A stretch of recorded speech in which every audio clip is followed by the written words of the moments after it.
خیلی خوب، بریم سر اصل مطلب. امروز میخوایم اون لیست طولانی و شاید یکم ترسناک سوالهای مصاحبه حسابداری رو برداریم و تبدیلش کنیم به یه نقشه راه هوشمند برای موفقیت شما. آماده این؟ بذارین همین اول کار یه چیزی رو با هم صاف و پوست کنده مشخص کنیم. مصاحبه، حسابداری، امتحان حفظیات نیست. اصلاً یه فرصتی برای اینکه داستان حرفه‌ای خودتون رو تعریف کنین و نشون بدین که شما فقط یه حسابدار نیستین، بلکه یه حلال مشکلاتین، یه همتیمی کار درست. میدونین قضیه فقط این نیست که شما چی بلدین. مهم اینه که بتونین ثابت کنین چطوری فکر میکنین، چطوری با چالش‌ها روبرو میشین و در نهایت چطور برای اون شرکت ارزش آفرینی میکنین. در واقع هر سوالی که ازتون میپرسن یه هدف پنهان داره. مصاحبه کننده فقط نمیخواد ببینه چی تو ذهنتونه، میخواد ببینه ذهنتون چطوری کار میکنه و ما امروز دقیقاً قراره همین کد رو با هم رمزگشایی کنیم. خب اینم از نقشه راهمون. ما کل ماجرا رو به این 5 بخش اصلی تقسیم کردیم. اول از همه اثبات بنیان فنی شما. بعد میریم سراغ حل معماهای دنیای واقعی. سوم، فراتر از دفترهای حسابداری رو بررسی می‌کنیم. چهارم، در مورد نمایش تناسب حرفه‌ای شما صحبت می‌کنیم و در آخر هم میرسیم به استراتژی پیروزی شما. هدفمون اینه که بهتون یه چارچوب فکری بدیم، نه اینکه یه سری جواب آماده رو دیکته کنیم. خب، بریم سراغ بخش اول. اثبات بنیان فنی شما. اینجا در واقع فونداسیون کاره. جایی که باید نشون بدین اصول اولیه و غیر قابل مذاکره حسابداری رو مثل کف دستتون بلدین. اینا میدونین مثل بلیت ورود شما به بازی میمونن. مثلا یه سوال کلاسیک: تفاوت حسابداری تعهدی یا نقدی چیه؟ این یکی از اولین و مهمترین سوالاییه که ممکنه باهاش روبرو بشین. جوابی که به این سوال میدین خیلی چیزا رو در مورد شما لو میده. اینکه آیا فقط یه سری تعریف رو حفظ کردین یا واقعاً منطق پشت این مفاهیم رو درک کردین. خب ببینین، یه جواب خوب فقط به گفتن این تعاریف روی صفحه خلاصه نمیشه. این خوبه ولی کافی نیست. یه جواب عالی با یه مثال ساده درک عمیق شما رو نشون میده. مثلا میتونیم بگین فرض کنین ما تو اسفند ماه یه خدمتی به مشتری ارائه میدیم و فاکتورش رو هم صادر میکنیم، ولی پولش رو فروردین ماه میگیریم. توی سیستم تعهدی ما این درآمد رو برای همون اسفند ثبت می‌کنیم، چون کار تو اون ماه انجام شده. این کار باعث میشه تصویر دقیق‌تری از عملکرد واقعی شرکت تو اون دوره زمانی داشته باشیم. می‌بینین؟ این یعنی شما فقط نمی‌دونین بلکه کاملاً می‌فهمین. حالا یه سوال دیگه که ممکنه بپرسن در مورد یه فراینده. مثلا فرایند بستن حساب‌های پایان ماه. جوابی که شما میدین باید دقیقاً مثل همین مراحل روی صفحه، شفاف، منظم و قدم به قدم باشه. این نشون میده که شما فقط انجام دهنده کار نیستین، بلکه میتونین کار رو مدیریت کنین و یه رویکرد سیستماتیک و فکر شده دارین. و البته دانش فنی شما خیلی گسترده تر از این هاست. باید نشون بدین که توی کارای روزمره حسابدار کاملاً حرفه‌ای هستین. چیزایی مثل نگهداری دفتر کل، محاسبه حقوق و دستمزد، مدیریت حساب‌های دریافتنی و پرداختنی، مالیات‌ها و تنخواهگردان. بهترین کار اینه که برای هر کدوم از اینا یه مثال واقعی از تجربیات قبلیتون آماده داشته باشین تا تعریف کنین. خب تا اینجا ثابت کردیم که اصول اولیه رو بلدیم. حالا وقتشه که بریم سراغ بخش دوم، یعنی حل معماهای دنیای واقعی. اینجا دقیقاً جاییه که دانش تئوری شما با واقعیت‌های کاری روبرو میشه. یه سوال کلاسیک، یه معمای همیشگی. اگه تراز آزمایشیتون تراز نشد چیکار میکنین؟ یه جواب ضعیف و کلیشه‌ای اینه که بگیم خب همه چیزو چک میکنم تا مشکل رو پیدا کنم.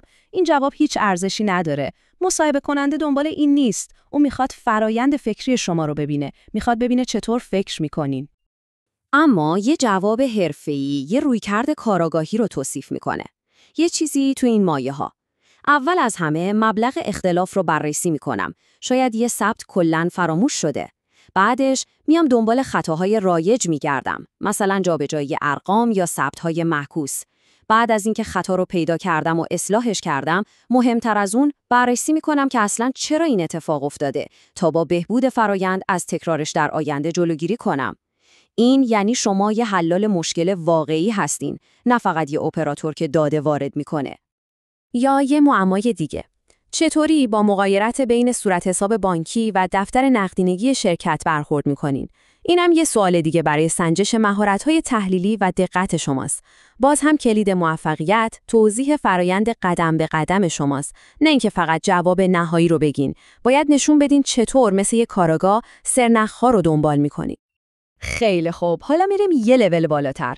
بخش سوم، فراتر از دفاتر حسابداری. ببینین، یه حسابدار عالی فقط اعداد و ارقام رو ثبت نمی‌کنه. اون داستان پشت این اعداد رو میفهمه و به مدیران کمک میکنه تا کسب و کار رو رشد بدن. اینجاست که تاثیر شما روی بیزینس مشخص میشه. برای مثال، وقتی یه مصاحبه کننده ازتون میپرسه که چطوری گزارش‌های مالی رو برای مدیریت آماده میکنین، این یه سوال فنی ساده نیست. یه معنی خیلی عمیق‌تر پشتشه.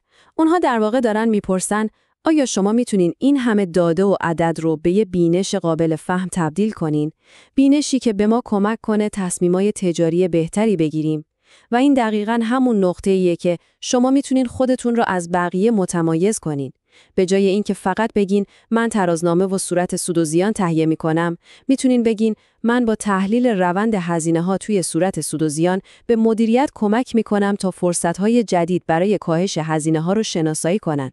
این یعنی شما فقط گزارشگر نیستین، بلکه یه شریک استراتژیک برای کسب و کار به حساب میایین. سوالای مثل این که چطور به بودجه بندی و پیشبینی کمک میکنین یا چطور جریان نقدینگی رو مدیریت میکنین، همه اینها تهش به یه چیز میرسه. آیا شما تصویر بزرگتر رو میبینین؟ آیا میتونین ارتباط بین کارهای روزمره‌تون و سلامت کلی شرکت رو درک کنین؟ پس همیشه آماده باشین که با مثالهای واقعی نشون بدین که کار شما چطور به اهداف بزرگتر شرکت کمک کرده. خب، تا اینجا در مورد مهارت‌های فنی و هوش تجاری صحبت کردیم. حالا میرسیم به بخش چهارم که در مورد خود شماست. در مورد تناسب حرفه‌ای شما. اینجا دیگه بحث مهارت‌های نرم و شخصیت شماست. آیا شما اون کسی هستین که بقیه دوست دارن هر روز کنارش کار کنن؟ یه سوال خیلی رایج و البته حساس. از زمانی بگین که کارتون مورد انتقاد قرار گرفت. گوش کنین، این سوال یه تله نیست، یه تست شخصیتیه. مصاحبه کننده میخواد ببینه شما در برابر بازخورد، مخصوصاً بازخورد منفی و تحت فشار، چطوری واکنش نشون میدین. اونا واقعاً دارن چی رو ارزیابی میکنن؟ خودآگاهی شما، نحوه برخوردتون با انتقاد، رویکردتون برای حل مسئله و حرفه‌ای‌گری شما تحت فشار. پس اصلا مهم نیست که چه اشتباهی کرده بودین. مهم اینه که چطوری باش برخورد کردین.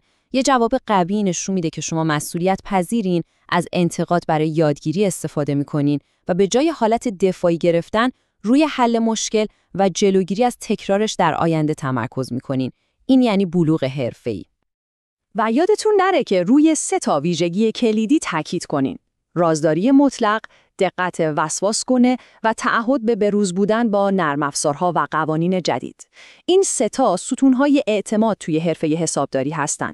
باید توی مصاحبه با مثال‌های واقعی نشون بدین که اینا برای شما فقط یه سری کلمه قشنگ نیستن، بلکه اصول کاری شما هستن. و بالاخره رسیدیم به بخش آخر، بخش 5، استراتژی پیروزی شما.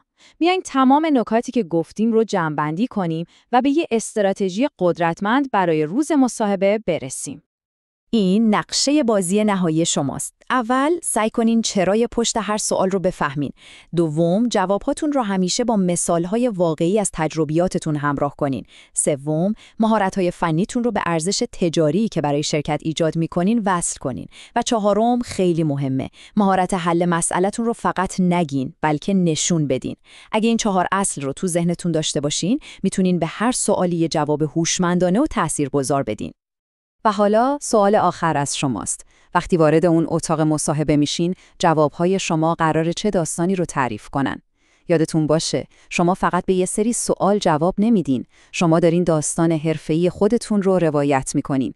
داستانی از شایستگی فنی، تفکر استراتژیک و ارزشی که شما قراره به اون تیم اضافه کنین.